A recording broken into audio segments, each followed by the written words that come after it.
So sleepy today. Okie dokie. One of the things that I found really interesting as I started reading more into psychology was motivational theory. So, my profession, my day job is an organizational change management consultant. Change management is really just how you motivate behavioral change throughout an entire organization. And that requires each individual of an organization to go down their own change journey so that collectively the organization experiences the desired change. So I dove into a lot of psychology books that talk about motivational theory.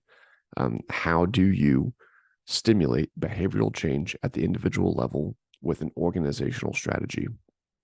And sometimes that's referred to as industrial organizational psychology.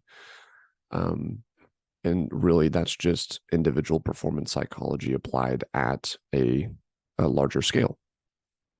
And so, as I was reading motivational theory, I came across self determination theory, which is championed by Richard Ryan and Edward Deci.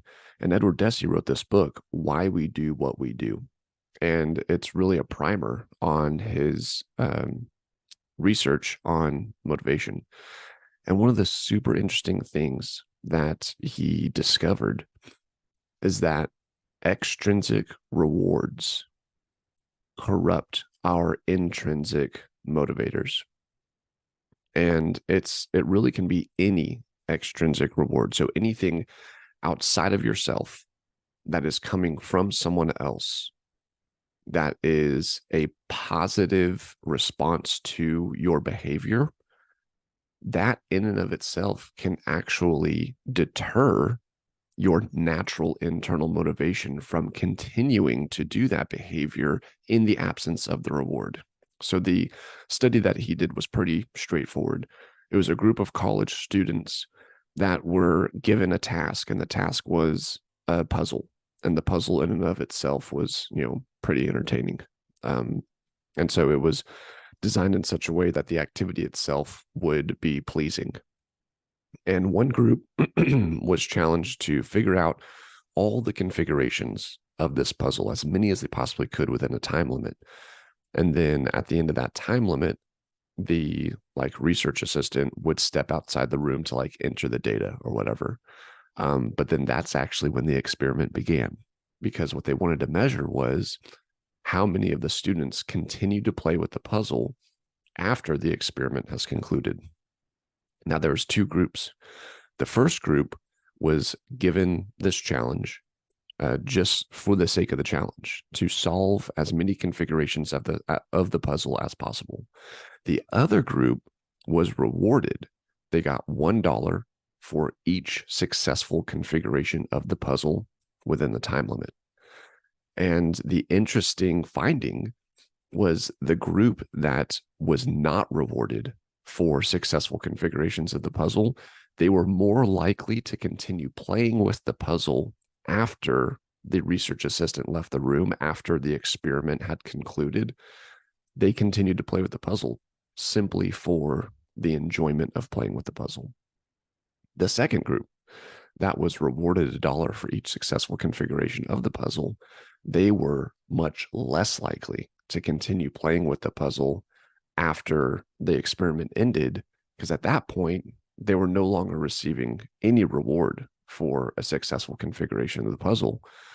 And so the initial hypothesis was introducing an external reward can corrupt or entirely remove a natural intrinsic motivation for a naturally satisfying activity. And so that has been proven and reinforced across many other experiments by many other psychologists over the past couple of decades.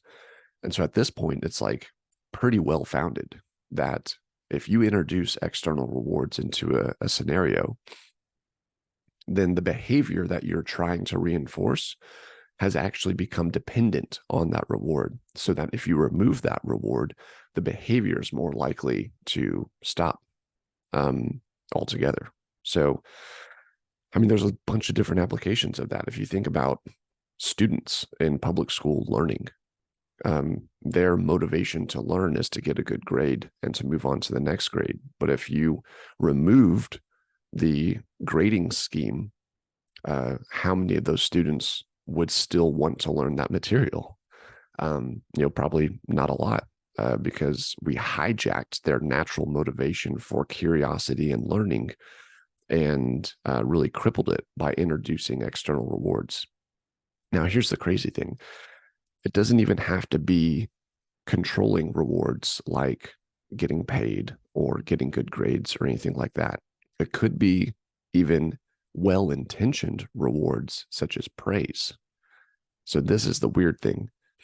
And I completely forget where I read this, but there was a study that showed if you share your goals with other people, you say, hey, in 2024, I have a goal to do like this, and people give you positive feedback. They're like, wow, that's awesome. Like, that's such a crazy goal. Like, you can totally do it, but like, man, so cool. You get a little dopamine hit that mirrors the achievement of the goal itself. So you haven't achieved the goal. All you did was share the goal with a number of people, and those people praised you for the goal as if you had already achieved the goal.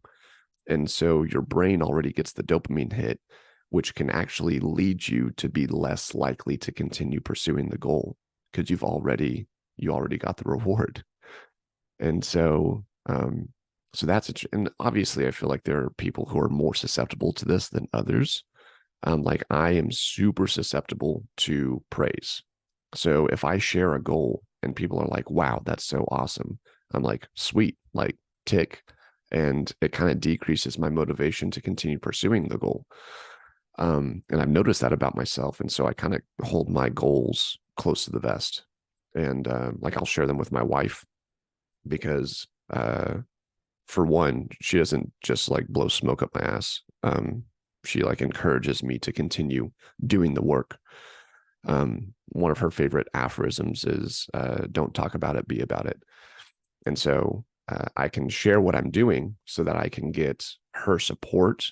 And obviously, with time management and the kids and finances, it does require for us to be on the same page for me to pursue some of my goals.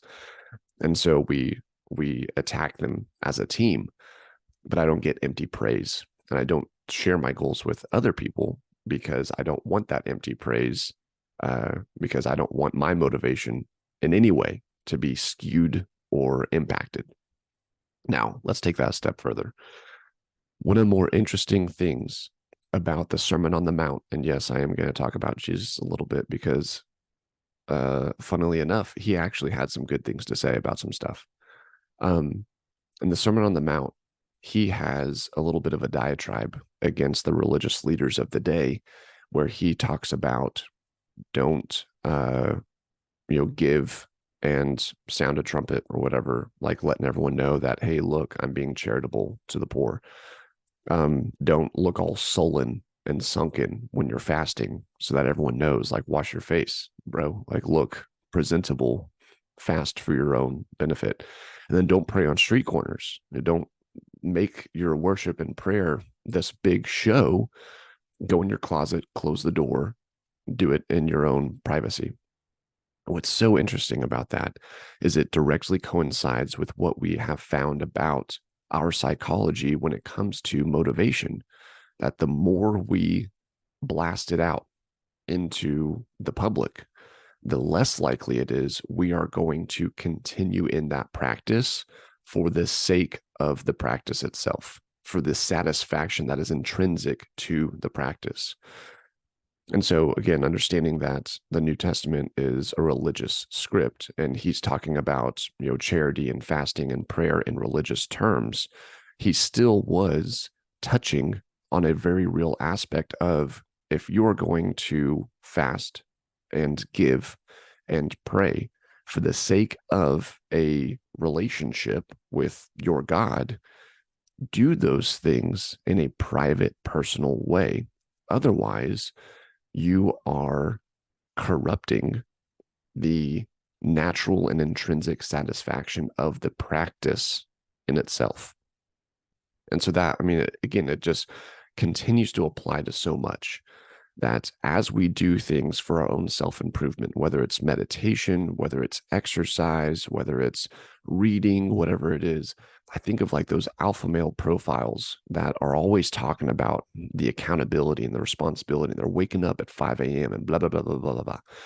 And I almost wonder if they were stripped of their social media, if they were stripped of the avenues by which they put themselves up on a pedestal and share all of these amazing things that they do day in and day out to be a total alpha, would they continue doing it? If there was no one to praise them constantly on their pages for waking up at 5 a.m. every day, would they continue to do it? They might have continued to do it before they started sharing how awesome they are. And I think that's true of a lot of us. Like, if we start leaning on the external praises or reinforcement of others for our healthy habits like meditation or exercise or any of those things, then we are running the risk of hijacking our own intrinsic natural motivation and even dampening the capacity to enjoy and feel satisfaction in those activities for their own sake. Because then we are looking for our joy and satisfaction in the recognition that we receive, the praise that we receive from other people observing our habits, rather than us truly sitting in the process itself, gleaning the benefits. Like meditation, sitting in meditation, during that time, there can be overwhelming satisfaction. But if I start advertising my practice of meditation and start receiving positive praise or recognition or reinforcement for that, will I dampen the experience of satisfaction in the process of meditating itself?